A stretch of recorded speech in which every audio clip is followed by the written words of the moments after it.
Salam. Salam.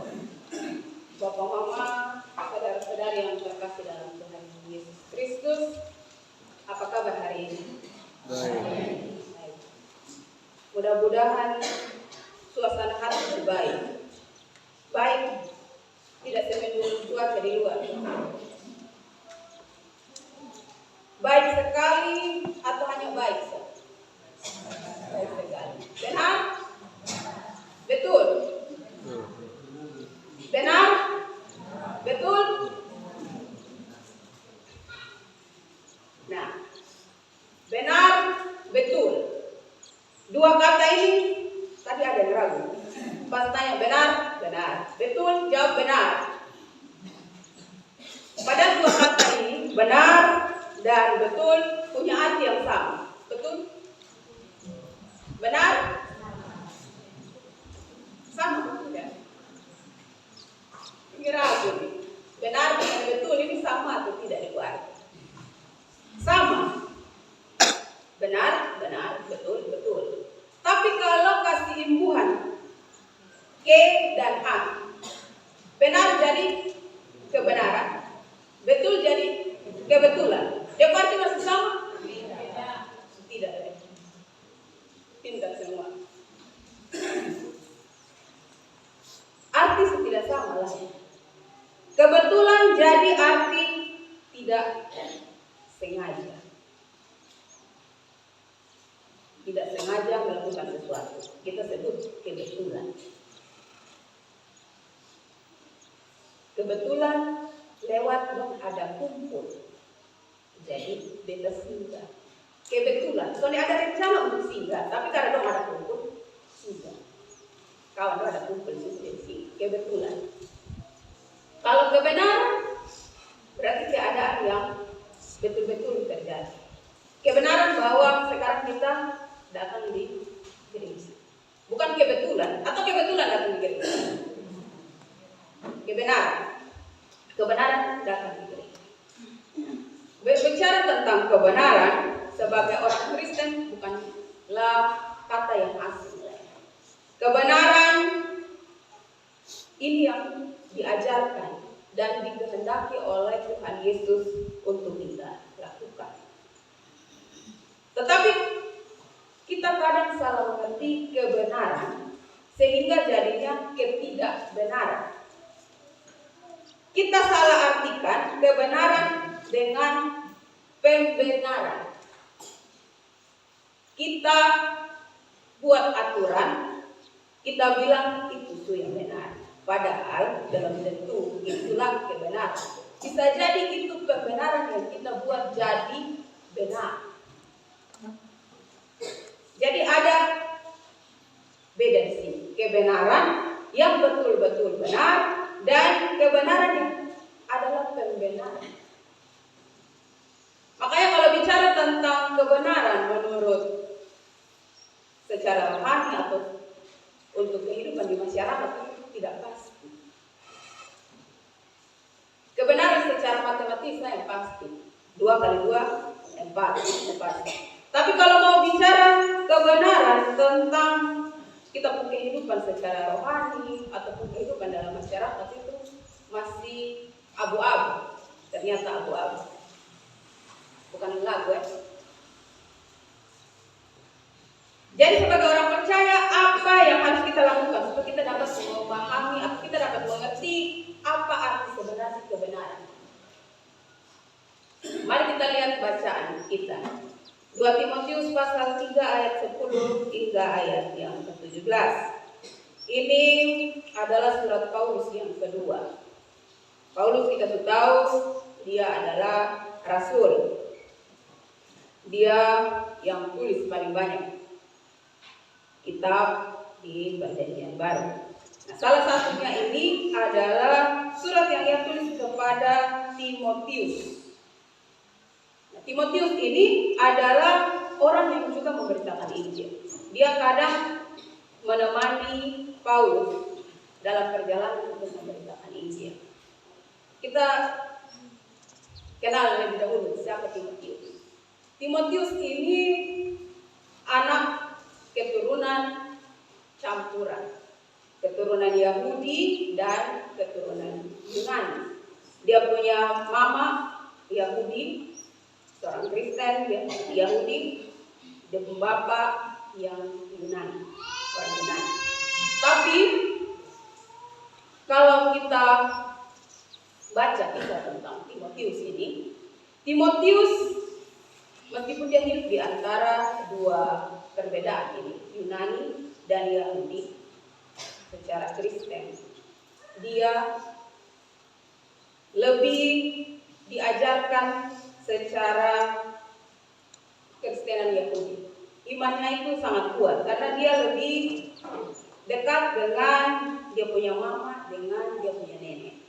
Jadi sejak kecil dia diajarkan oleh mama dan nenek tentang iman Yahudi yang kuat. Nah, sejak kecil dia sudah kenal kitab suci, sudah kenal Taurat. Lalu dia bertemu dengan Paulus yang memberitakan Injil tentang keselamatan yang ada dalam diri Yesus Kristus. Dia dibimbing.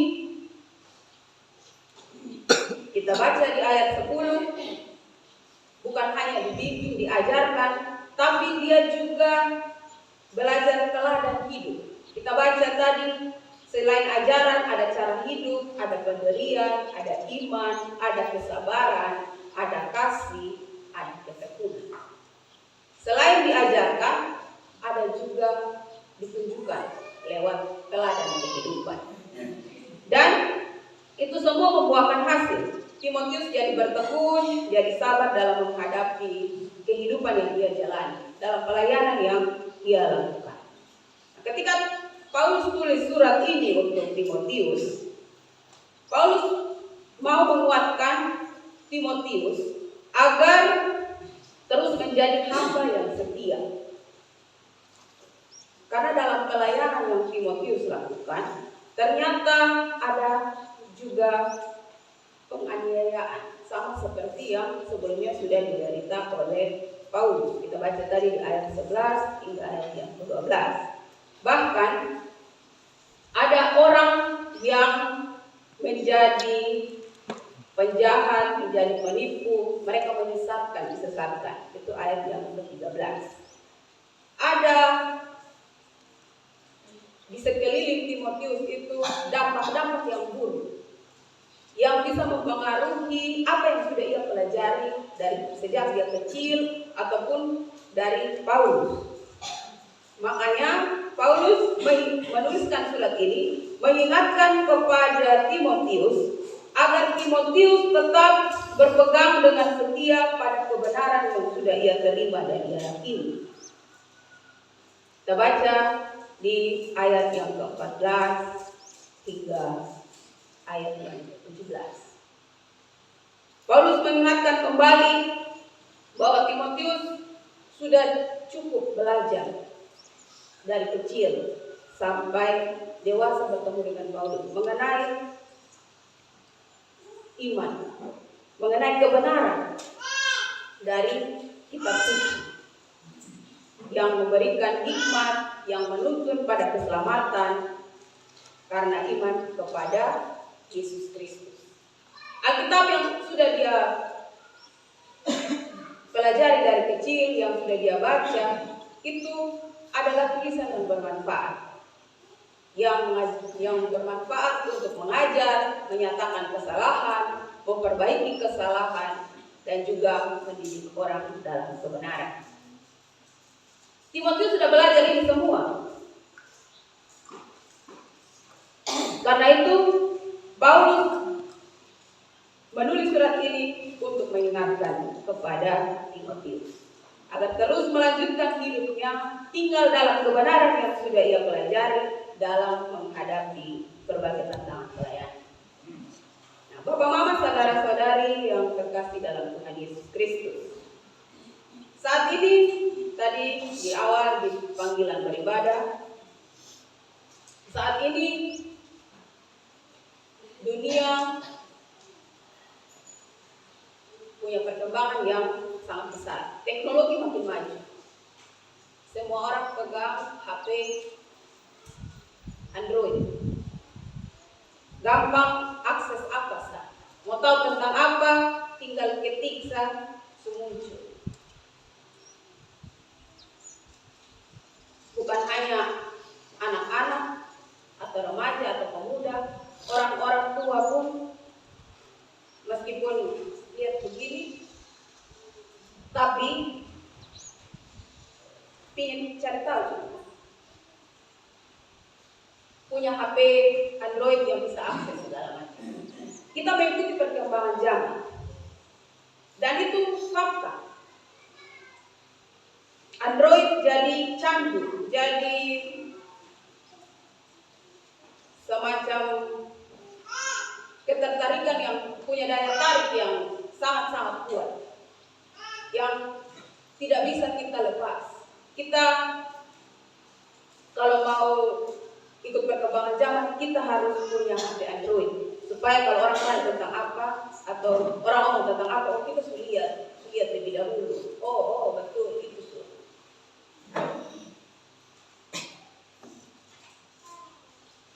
Kita tidak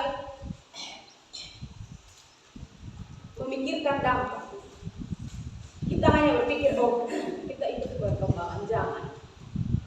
Tapi dampak buruk, ya dampak baik ya kita cari tahu apa gampang. Tapi lebih banyak dampak buruk, apalagi untuk anak-anak. Sejak zaman COVID, ketika belajar tapi secara online, anak-anak kecil pun sudah dipercayakan untuk pegang HP Android. Karena alasan untuk belajar. Terbawa sampai sekarang ketika sudah tatap muka belajar secara offline, secara di sekolah. Terbawa sampai sekarang. Anak-anak tetap dipercayakan untuk pegang HP dengan akses data yang mungkin tiap minggu, tiap bulan isi kasih dong. Kalau sudah isi berarti terjadilah perang dunia ketiga di rumah. Bahkan bayi saja, supaya dia tenang kita putar musik dari HP. Dulu kalau bayi zaman dulu, orang tua mau kasih tenang dia ketika dia menangis pakai giring-giring, bawa berbunyi saja dulu tenang. Tapi sekarang bayi ditenangkan dengan ini HP. Bahkan dia kalau mengerti apa masuk ke setuju dengan ini nonton. Ini bayi lihat memang baru bergerak di dalam. Bukan mengerti apa-apa tentang itu, tapi untuk ketenangan dia supaya dia jangan menangis, kita kasih tunjuk apa yang ada di HP. Dampaknya anak-anak jadi terbiasa dengan HP. Lalu di mana-mana pegang HP, soalnya kerjaan di rumah, terus kita marah. Sekarang mau kesal ini anak yang pegang HP di mana-mana, soalnya kerjaan rumah, atau kesal orang tua yang memang kebiasaan untuk pegang HP.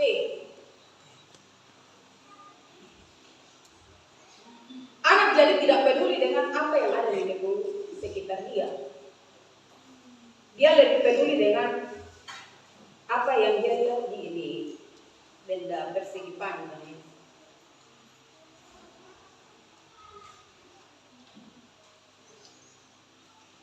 Semua yang kita lihat pada diri anak itu merupakan hasil ajaran dari orang tua.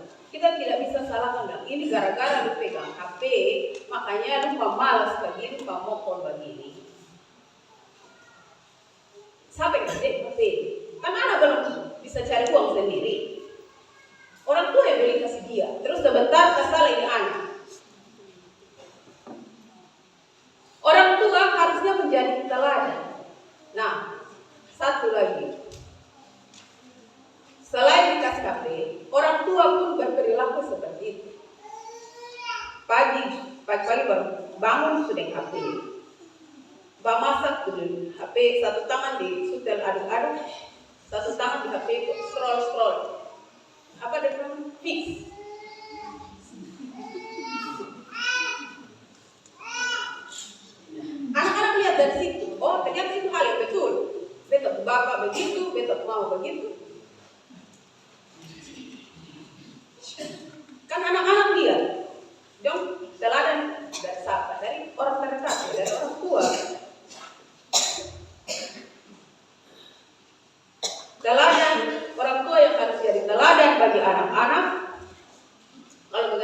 hal seperti itu ya wajar saja anak-anak tidak seperti itu. Nah, firman Tuhan bilang untuk mengajar dan memberi teladan kepada anak-anak itu ada syarat. Tadi kita baca dalam bacaan kita ada syarat. Hidup dalam Tuhan, tekun belajar firman Tuhan, dan taat melakukan perintah-perintah. Tadi Paulus bilang di Timotius tadi, bukan hanya ajarannya yang sudah Timotius ikuti, tapi juga cara hidup, dia pendirian, kesabaran, kasih, ketekunan. Ada begitu banyak hal. Dan biasanya kata-kata itu dia punya efek sedikit. Kita omong itu cepat lupa. Tapi kalau kita buat akan terus diingat. Makanya kenapa kita harus sadar diri sebagai orang tua, sebagai orang yang lebih dewasa. Ini anak-anak buat begini nih, jangan bilang jangan pergi di luar sana, kalau lihat aja dong bawa pulang datang di rumah. Dong lihat dari orang terdekat, dari orang tua. Bapak mama, saudara-saudari yang terkasih dalam Tuhan Yesus Kristus. Berkaca dari firman Tuhan dan juga dari keadaan kita saat ini, apa yang mau disampaikan kepada kita? Tema kita tadi berpegang teguh pada kebenaran. Ada dua hal yang mau saya bagikan kepada kita. Pertama, sesuai dengan tema berpegang teguhlah pada kebenaran. Dunia, kita hidup di dunia dengan dia punya tantangan, dia punya godaan. Sehingga kita punya pegangan. Kita harus punya pegangan. Supaya kita jangan terombang-ambing, kita bisa bertahan hidup. Pegangannya apa? Berpegang pada kebenaran. Kebenaran itu sebagai orang percaya berarti firman Tuhan. Firman Tuhan di mana? Di Alkitab. Semua punya Alkitab. Ya. Tapi jangan itu hanya pakai bawa datang ibadah minggu. Oh, ibadah rayon bisa kok. Baik kalau yang ikut ibadah rayon, ibadah kategorial ya tiap hari. Kecuali sekarang hari Rabu yang kosong ya. Tiap hari dibawa. Tapi kalau yang datang satu kali satu minggu, berarti ini minggu terus minggu depan bawa bersihkan ini abu dong. Bawa datang di gereja. Kita punya Alkitab, kita punya firman Tuhan. Tapi kalau tidak dibaca, percuma. Meskipun kita bilang segala tulisan yang diilhamkan Tuhan dalam kitab itu bermanfaat untuk mengajar, menyatakan kesalahan, memperbaiki kelakuan, mendidik orang dalam kebenaran. Tapi kalau itu hanya diletakkan di atas meja atau di atas lemari atau dalam, bahkan ada yang putar dalam lemari, percuma. Kitab suci atau Alkitab itu perlu dipelajari secara terus-menerus. Kita perlu baca. Karena ketika kita melakukan itu, iman kita dikuatkan, dikokohkan. Kita tidak akan terjerumus dalam penyesatan dunia. Karena kita sudah tahu apa yang benar. Kita sudah baca Alkitab. Kita bisa bedakan mana yang benar, mana yang tidak benar. Kita tahu kebenaran bukan pembenaran. Ada kan yang kutip-kutip saja satu-satu ayat dalam Alkitab untuk membenarkan diri melakukan hal di dalam dunia nyata. Oke, soal minum. Paulus bilang dikutip dari Alkitab. Paulus bilang, dia hanya bilang Paulus bilang, atau di Alkitab bilang, soalnya disebutkan bilang di ayat berapa, di kitab mana, tapi hanya bilang, Alkitab bilang boleh minum anggur sedikit untuk menghangatkan badan. minum anggur sedikit, bukan sedikit minum anggur. Kalau kita kan di sini untuk anggur itu terlalu wah, kita supi kok, oke kok. Jadi ambil itu ayat sebagai pembenaran. Bilang boleh minum anggur, boleh minuman keras.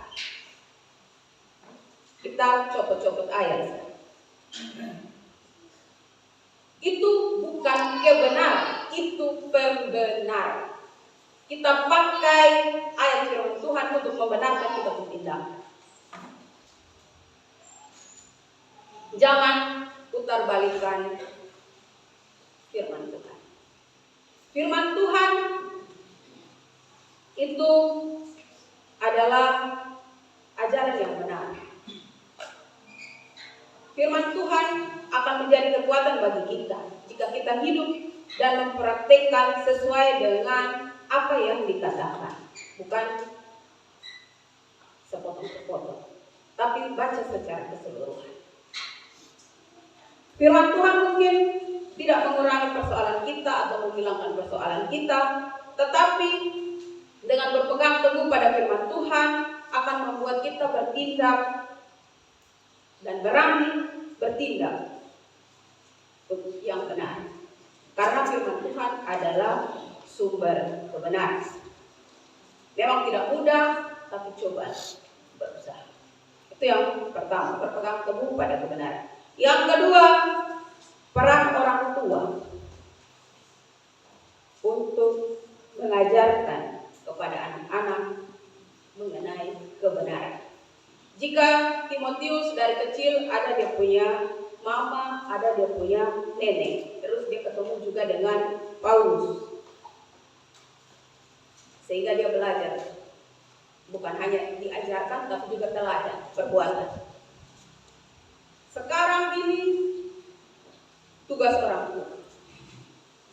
Jangan kita pakai alasan, oh bapak sibuk di cari uang untuk nanti beli hijau, pasti kita kebutuhan dalam rumah, untuk kita makan, untuk sekolah, untuk pakai jajan.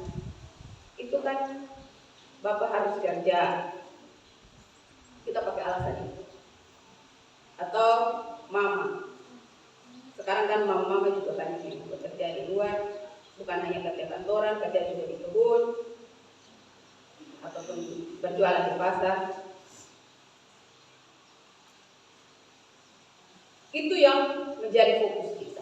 Lalu kita lupa untuk mengajarkan Alkitab atau firman Tuhan, kebenaran itu kepada anak-anak kita. Kita serahkan ini tugas mengajarkan tentang firman Tuhan ini sudah ada sekolah minggu. Sekarang di gereja sudah ada tambah ibadah remaja. Terus ada ibadah pemuda. Sudah, anak-anak mau cukup sampai situ. Dong sudah belajar tentang firman Tuhan.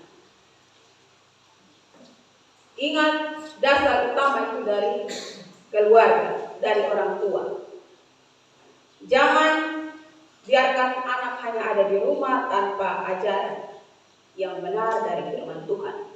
Kita kasih belajar anak-anak yang belum tahu membaca, kita kasih belajar dia supaya kenal huruf.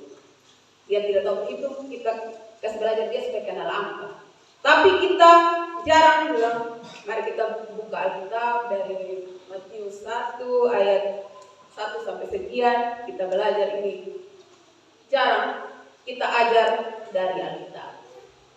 Coba kita kasih ajar anak untuk kenal huruf dari Alkitab. Coba. Jangan biarkan anak dilepaskan begitu saja. Tugas dan tanggung jawab untuk mengajar anak-anak itu yang utama itu dalam keluarga. Tanggung jawab dari orang tua. Jangan hanya ajak anak atau biarkan anak ada di pamangku bisa atau ikan air di pantai.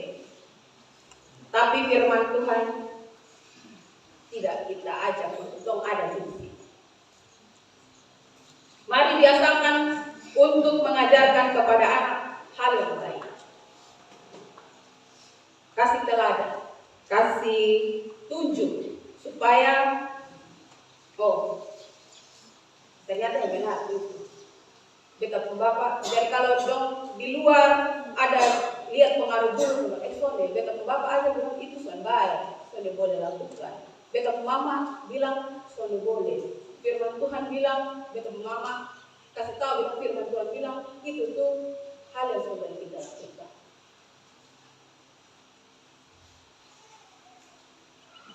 Jadi Bapak Mama, saudara-saudari yang terkasih dalam Tuhan Yesus Kristus, tugas dan tanggung jawab sebagai orang tua untuk mengajarkan firman Tuhan kepada anak-anak harus kita lakukan.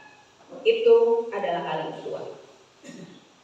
Berpegang teguh pada kebenaran dan juga tugas dari orang tua untuk mengajarkan kebenaran kepada anak, mengajarkan tentang firman Tuhan kepada anak. Inilah yang menjadi pesan firman Tuhan untuk kita di pagi hari ini, di minggu yang baru, juga di bulan terakhir, bulan pendidikan.